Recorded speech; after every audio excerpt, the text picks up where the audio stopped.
జనవరి 23 లోపు ఈ వీడియోని చూస్తున్నారంటే మీరు చాలా అదృష్టవంతులు. ఎందుకంటే ఆ రోజు విద్యకు జ్ఞానానికి దేవత అయిన సరస్వతీదేవి పుట్టినరోజు. ఆ ఒక్కరోజు నేను చెప్పబోయే ఈ 3 పనులు చేశారంటే మీ లైఫే అద్భుతంగా మారుతుంది. 20 సంవత్సరాల తర్వాత వస్తున్న మహాశక్తివంతమైన రోజు ఇది.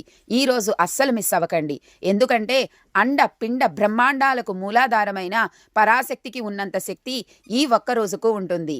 ఈ రోజు మీరు ఏమి కోరుకున్నా, అది ఎటువంటి ధర్మబద్ధమైన కోరిక అయినా లక్ష్మీ సరస్వతీ దేవిని భక్తి శ్రద్ధలతో అడిగితే అది 100కి 100 పాళ్ళు ఖచ్చితంగా నెరవేరుతుంది.